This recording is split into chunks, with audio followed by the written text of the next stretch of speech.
My manager hissed, "You don't deserve this promotion," refusing my hand. 2 months later, I was summoned, "We need last year's lead judge." His jaw dropped. Welcome to Cheat Sheet Tales, where loyalty dies, lies bleed out, and the truth hits like a slap to the face. These aren't just stories. They're confessions soaked in betrayal and regret. Ever spotted a red flag when it was already too late? Say it in the comments. Let's tear into today's tale. "You don't deserve this promotion," Damien whispered, deliberately, pulling his hand away as mine hung extended before the entire department. 30 colleagues watched in stunned silence during what should have been my celebratory moment. The conference room felt like it had been drained of oxygen as Damien turned his back on me to chat with board members, leaving me standing alone on the small platform. My fingers curled into my palm, a quiet surrender. 2 years of stolen ideas, dismissed suggestions, and conveniently scheduled meetings that ensured I'd miss important presentations had culminated in this moment of public humiliation. The crystal award in my other hand, engraved with excellence in innovation, suddenly felt heavier than it should. I forced my lips into a smile that felt like a grimace and stepped down from the platform, navigating through sympathetic glances and awkward shoulder pats. But beneath my embarrassment burned something fiercer. Certainty. Because whatever it didn't know, what no one at Bloom Design Studios knew was that for 3 years I'd been serving as a respected judge for the International Design Innovation Committee, evaluating breakthrough concepts from across the globe under strict confidentiality. And in exactly 8 weeks, Damien's revolutionary project would be sitting before me at the judge's table. Before I tell you what happened next, let me ask you something. Have you ever stood in a room full of people and felt completely invisible? That's how I felt every day at this company, despite being the one who kept the lights on. If you've ever been underestimated or pushed aside, stick with me until the end, because this story isn't just about revenge. It's about restoration. My name is Aria Taylor. I'm 32.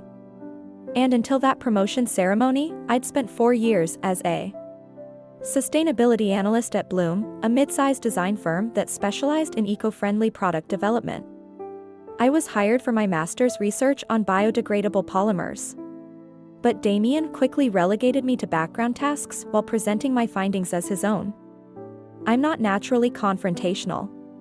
My grandmother raised me to believe that excellence speaks for itself, that quiet persistence outlasts loud ambition. She taught me to cook without recipes, to garden by the moon's phases, and to solve problems with patience rather than force. These weren't just homespun philosophies.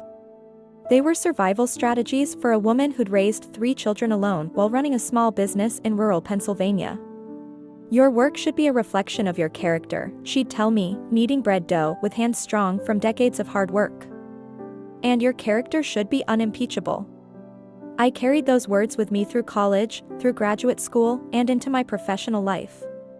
Which is why when the International Design Innovation Committee contacted me 3 years ago about serving as an anonymous judge, I accepted without hesitation. The committee operated with strict confidentiality. Judges remained unknown to prevent industry influence. My specialty was sustainability metrics, assessing how designs balanced environmental impact with practical implementation. The evaluation framework I developed was becoming the global standard in competition judging. While at work, Damien repeatedly shot down my sustainability proposals as impractical idealism. After the handshake incident, I returned to my desk, opened my personal calendar, and confirmed what I already knew. In 8 weeks, I would be leading the committee's annual championship event. The same event where Damien had submitted his project for consideration. Everything okay? I looked up to find Zeke, our IT specialist, standing at my desk. His kind eyes held genuine concern behind round glasses. You handled that with more grace than most would have, he said quietly. I closed my calendar. Not much choice in the moment. There's always a choice. Zeke placed a cup of herbal tea on my desk. You could have thrown that award at his head. Very satisfying, but probably career limiting. I laughed despite myself. I need this job. No, Zeke said, suddenly serious. They need you. Damien just hasn't figured that out yet. I sipped the tea, chamomile with a hint of lavender, and felt my shoulders relax slightly. Thanks, Zeke. Anytime. He tapped my desk twice before walking away. Some people build their castles by knocking down everyone else's. Doesn't make them stronger, just makes them the only one left standing. As I watched him go, something shifted inside me. I'd been playing defense for years, trying to protect my ideas while Damien claimed them as his own. Maybe it was time to change strategies. For the next 2 months, I maintained professional distance. I completed assignments, attended meetings, and watched Damien swagger through the office, bragging about his upcoming competition entry. He'd invested everything in this project. Personal savings, borrowed resources, countless weekends. Winning would make his career. Losing would devastate him financially and professionally. What he didn't know was that his revolutionary sustainable packaging design, the one he'd been developing in secret, was built on principles I'd outlined in a proposal he'd rejected 9 months earlier. He dismissed my ideas as unrealistic in our team meeting, then quietly incorporated them into his personal project. I could have confronted him. I could have reported him to the board, but something held me back. Not fear, but curiosity. I wanted to see how far he would go, how completely he would claim my concepts as his own. One Tuesday afternoon, 3 weeks before the competition, Damien called an all-hands meeting. The entire design team gathered in the conference room as he unveiled mock-ups of his competition entry. This, he announced, gesturing to the sleek display, is the future of sustainable packaging. The design was familiar, too familiar. It was my biopolymer concept, refined and polished, but unmistakably mine.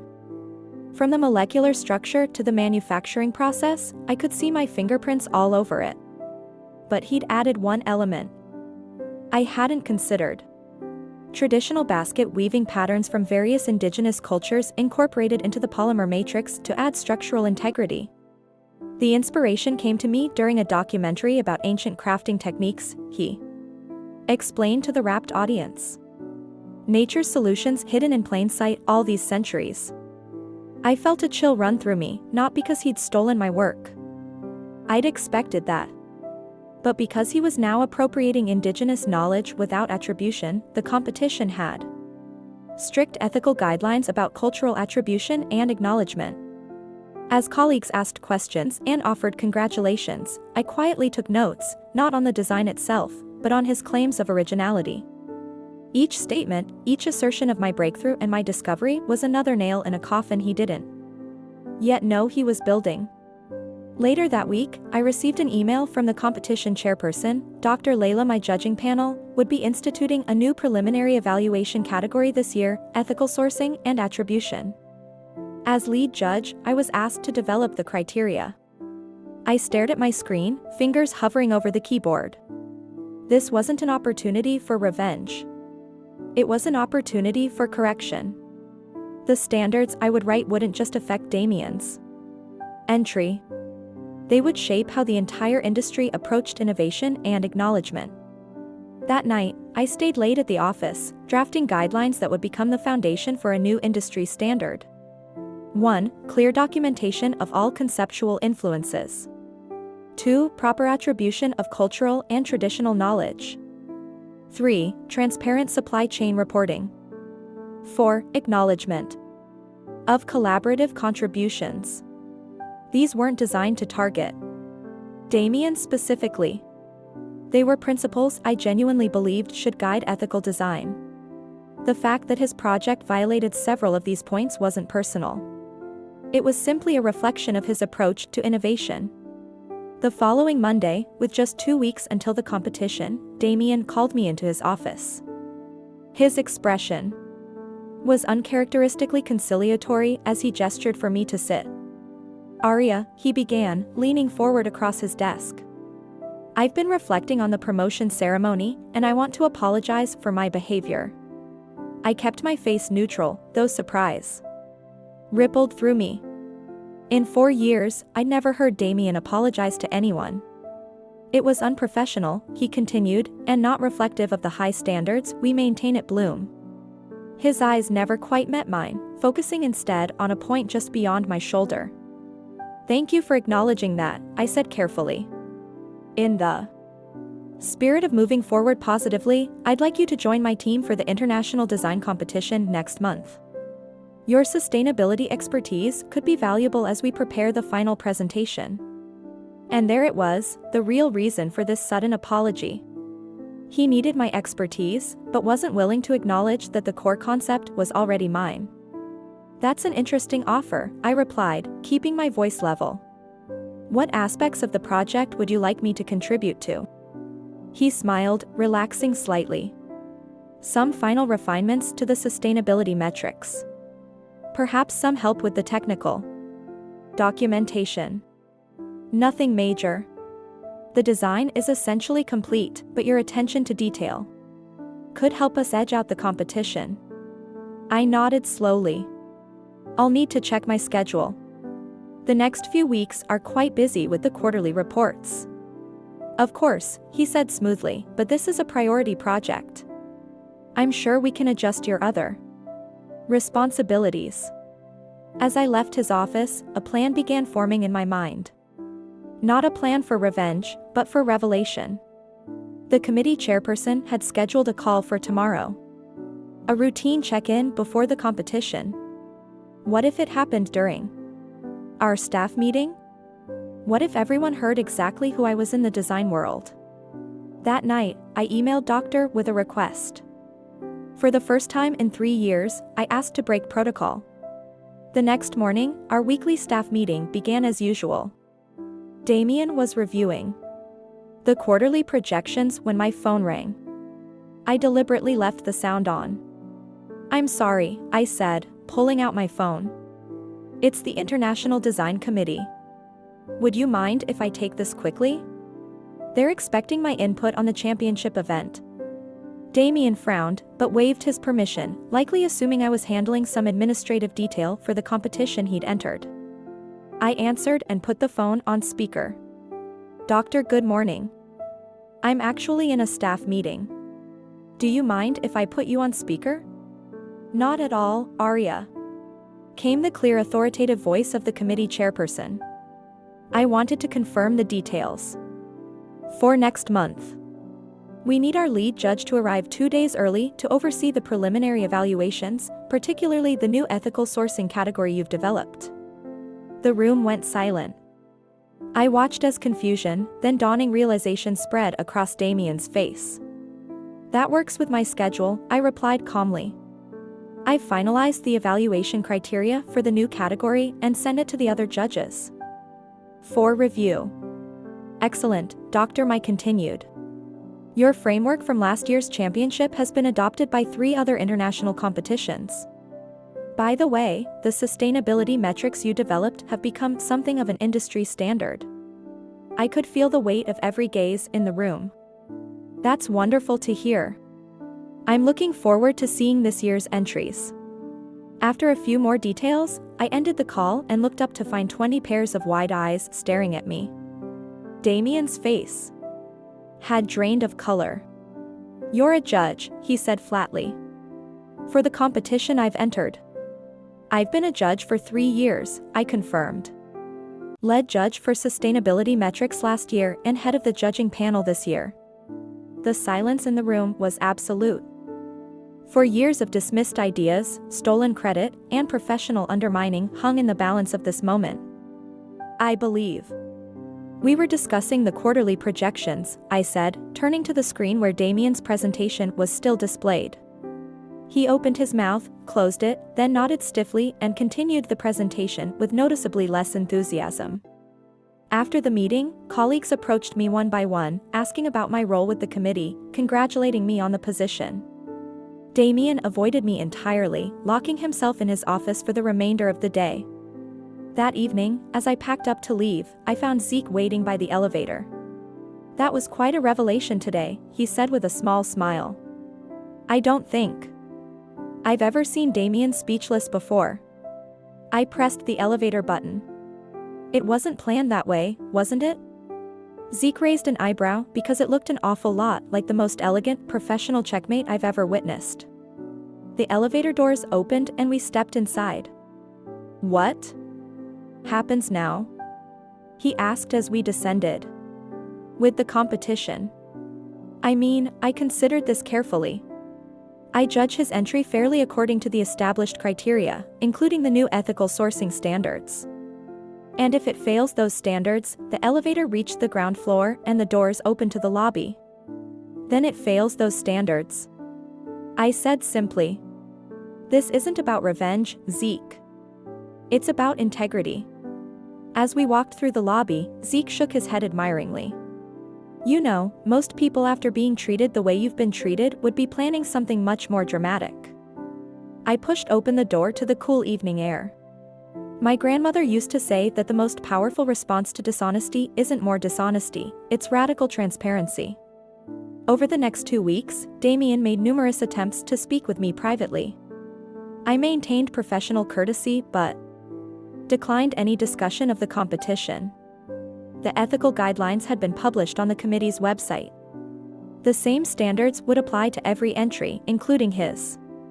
The competition was held in a renovated industrial space in Copenhagen. All exposed brick and massive windows overlooking the harbor. Designers from 26 countries had gathered, their innovations arranged on pristine white pedestals throughout the cavernous main hall. As lead judge, I arrived 2 days early to oversee preparations and meet with the other judges, renowned experts in industrial design, material science, and cultural studies. The atmosphere was collegial but focused. We all understood the responsibility of our positions. On the morning entries arrived, I walked the empty exhibition hall alone, reviewing the judging framework I'd developed. My footsteps echoed on the polished concrete as I mentally prepared for the impartiality the next 3 days would require. "Aria."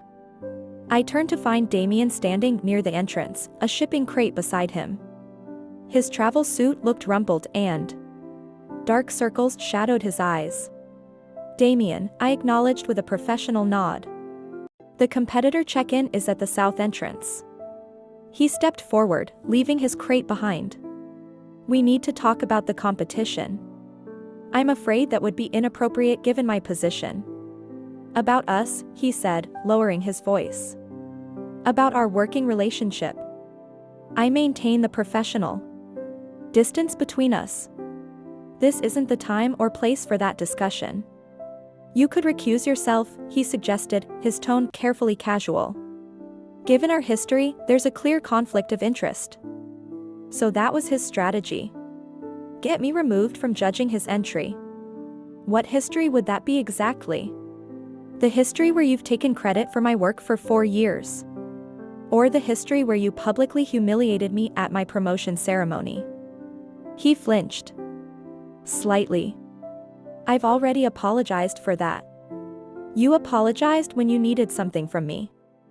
I corrected him, and now you're suggesting I compromise my professional ethics because it might benefit you. That's not the judging criteria are publicly available. I continued, every entry will be evaluated according to the same standards. If your design meets those standards, you have nothing to worry about. His expression hardened. This new ethics category, you created it specifically to target me.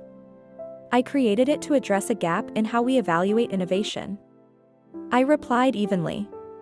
If you're concerned your entry doesn't adequately attribute its influences, perhaps that's something to reflect on. A staff member appeared at the entrance.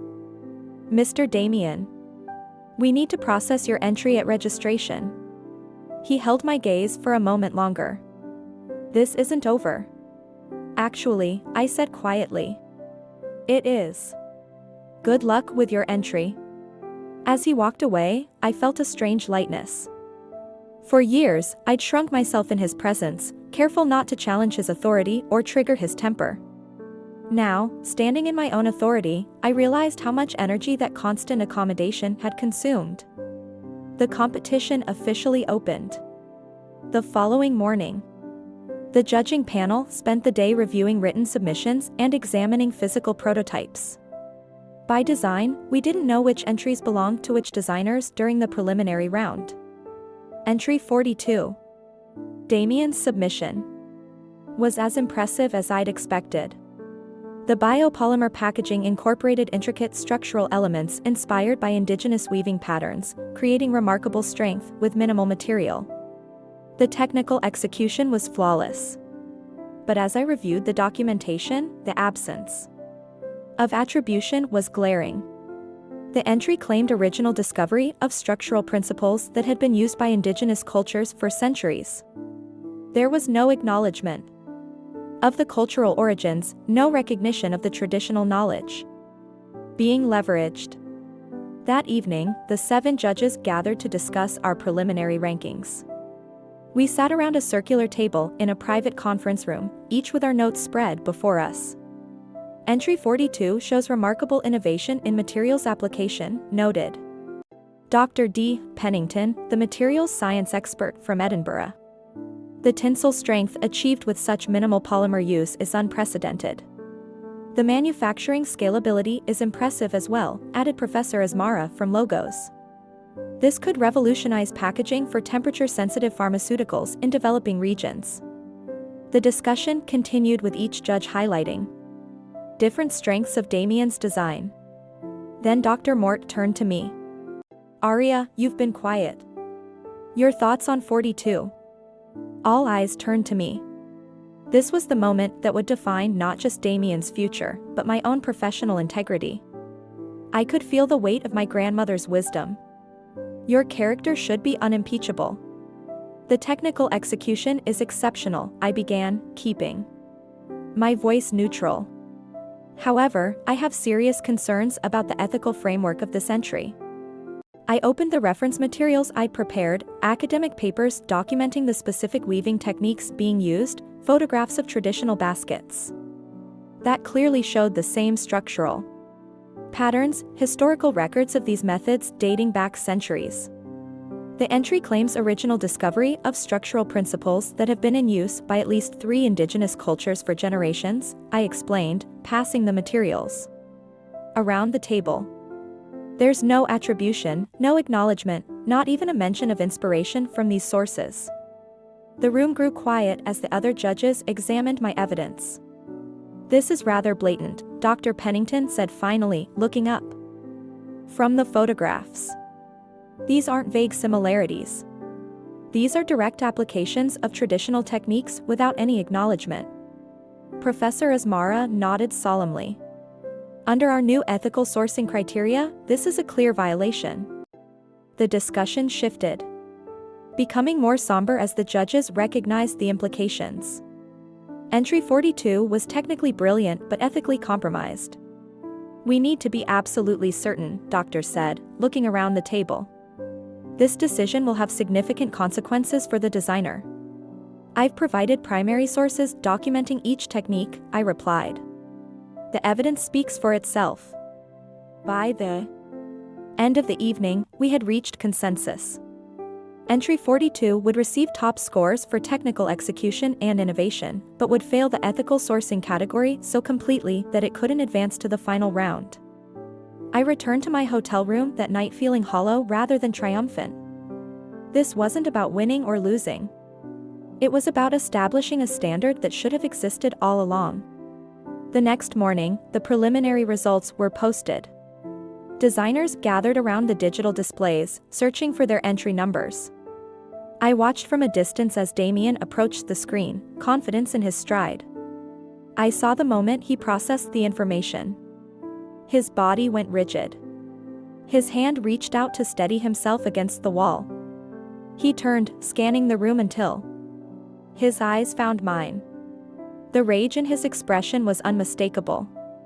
He started toward me, cutting through the crowd with determined steps. You did this, he hissed when he reached me, keeping his voice low enough that only I could hear.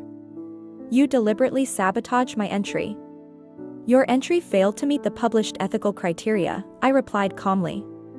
The decision was unanimous among all 7 judges. Criteria you created. His face was flushed with anger. You engineered this entire situation. I established standards for ethical attribution that the entire judging panel endorsed.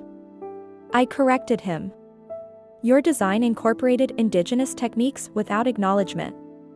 That's not my personal opinion. It's documented fact. You've just destroyed years of work, he said, his voice breaking slightly. Do you understand what this means for me? For my career? For a moment, I glimpsed something I'd never seen in Damien before. Vulnerability. The realization that his actions had consequences. That appropriating others' work, whether mine or indigenous creators, wasn't just unethical. It was ultimately self-defeating. I understand exactly what it means to have years of work go unrecognized, I said quietly. The difference is you could have acknowledged your sources. You chose not to. Dr. Miro appeared at my side. Is everything all right here? Fine, Damien said, straightening his posture and forcing a neutral expression, just congratulating the judge on her thorough evaluation process. He walked away, shoulders rigid with suppressed fury. That looked intense, Doctor observed. He's from my company, I explained. We have history. Her eyebrows rose. Should you have recused yourself? I considered it, I admitted, but the decision wasn't mine alone, and the evidence was clear. She nodded thoughtfully. Integrity sometimes costs us, but it's the only currency that never devalues. The remainder of the competition proceeded without incident. Damien disappeared after the preliminary results were announced, withdrawing his entry and leaving Copenhagen without speaking to anyone. The grand prize ultimately went to a design team from South Korea whose biodegradable packaging incorporated traditional Hanoi paper-making techniques with full attribution and partnership with traditional craftspeople. When I returned to the office the following Monday, an unusual hush fell over the design department as I walked to my desk. Zeke intercepted me by the coffee machine, his expression concerned. Damien called an emergency board meeting yesterday, he murmured. Claimed you had a personal vendetta and abused your position as judge. My stomach tightened, but I kept my expression neutral. The judging panel was unanimous. I have documentation. You might need it, Zeke warned. He's pushing for your termination. Before I could respond, my desk phone rang. The CEO's assistant was requesting my immediate presence in the boardroom. The walk to the executive floor felt endless. I'd done nothing wrong, had acted with complete professional integrity, yet now my job was in jeopardy. The irony wasn't lost on me. I might lose my position for upholding the very standards the design industry claimed to value. The boardroom door was heavy, requiring a deliberate push to open. Inside, the company's 7 board members sat along one side of a long table. Damien stood at the head mid-presentation.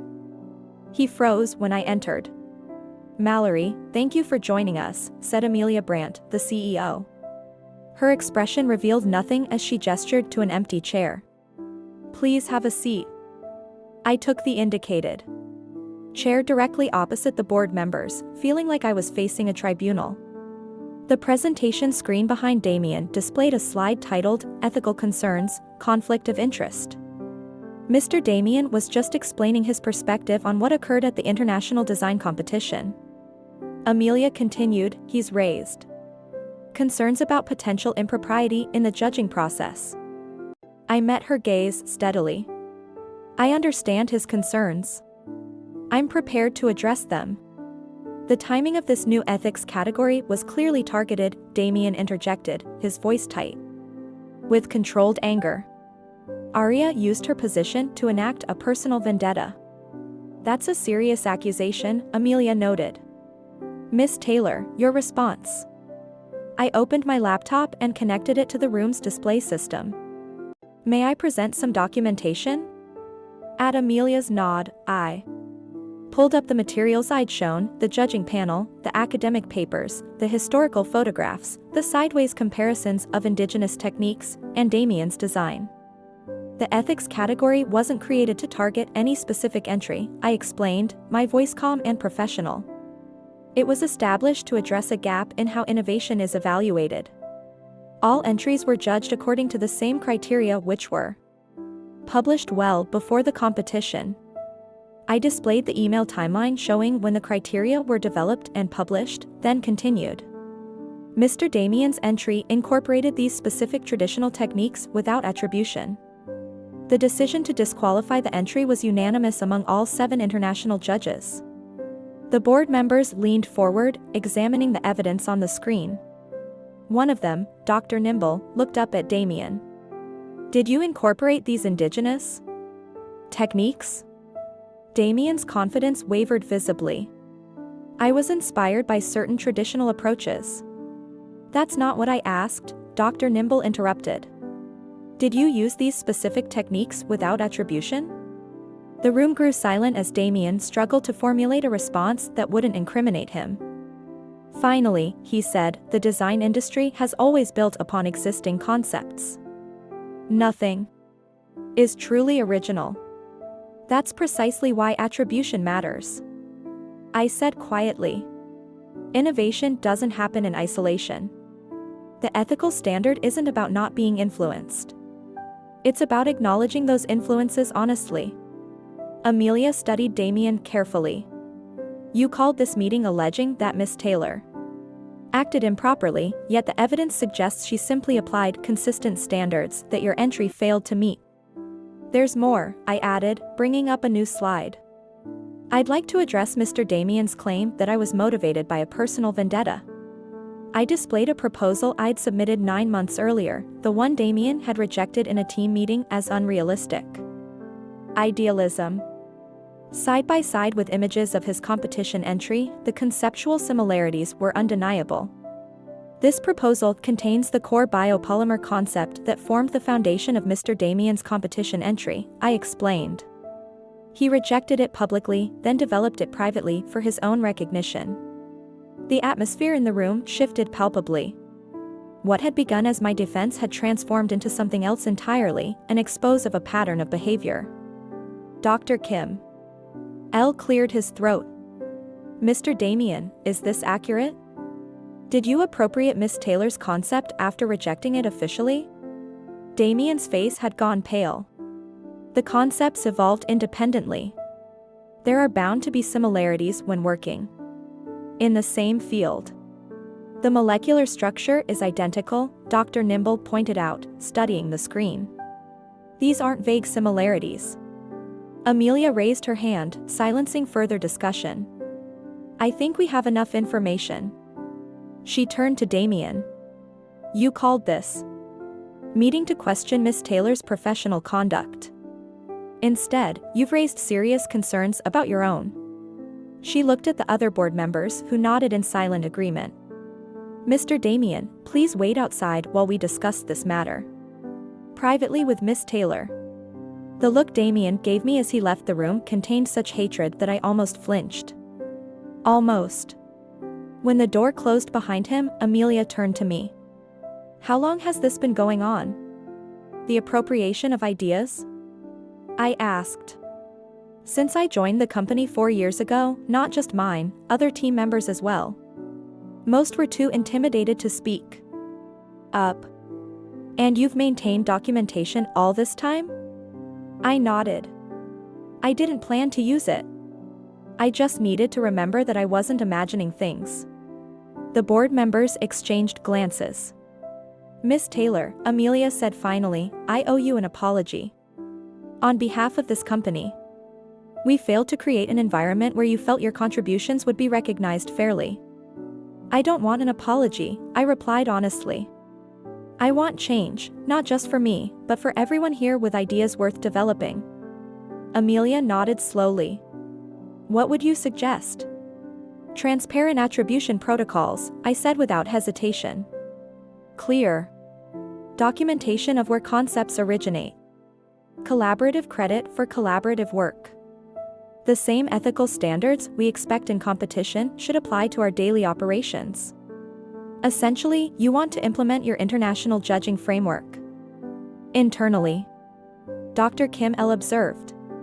"Yes, because innovation thrives with proper attribution, not despite it." Amelia studied me thoughtfully. We have an executive position opening up. Head of Innovation Ethics. It's a new role we've been considering for some time, but finding the right person has been challenging. She glanced at the evidence still displayed on the screen.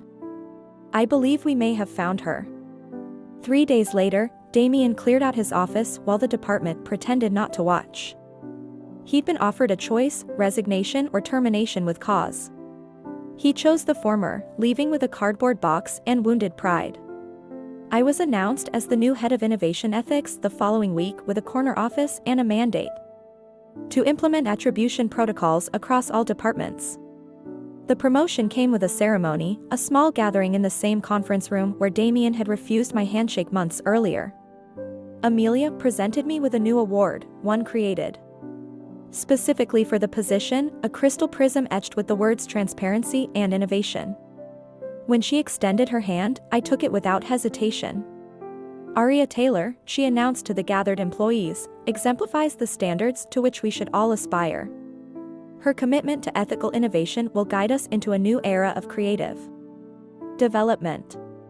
As applause filled the room, I caught Zeke's eye across the crowd. He gave me a subtle thumbs up, a quiet acknowledgement of how far I'd come.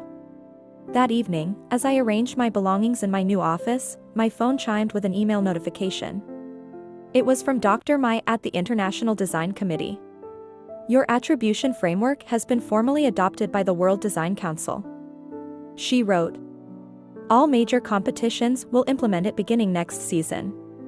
You've changed the landscape, Aria.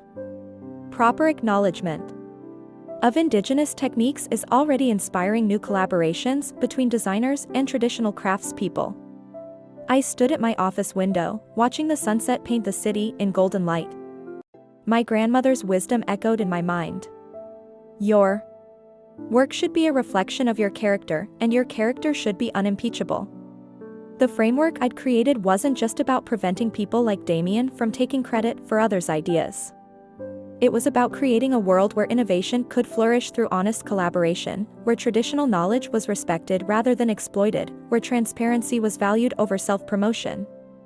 Sometimes the most powerful form of justice isn't revenge, but reform. Changing the system so thoroughly that the old ways of operating simply become impossible. A week later, I received a small package with no return address. Inside was a handcrafted woven basket clearly made using one of the indigenous techniques Damien had attempted to claim. A note accompanied it. To the woman who reminded an industry that our foundations matter. Some of us were watching, learning, and changing because of you. Thank you for your courage. It wasn't signed, but I didn't need a signature to understand its meaning. Change rarely happens in grand dramatic moments. It happens in the quiet, persistent application of principles, in the courage to stand in your truth, even when standing alone. If you've ever felt invisible in your workplace, if you've ever had your ideas dismissed or appropriated, know this. Your perspective matters. Your contributions are valuable. And sometimes the most powerful response to injustice isn't a direct confrontation, but the creation of a system where such injustice simply cannot thrive. Like, share, and subscribe if this story resonated with you. Your experiences matter. And sharing them helps others find the courage to stand in their truth. Remember, the most lasting revenge isn't about destroying someone else's castle. It's about building a world where everyone's foundations are acknowledged, respected, and celebrated.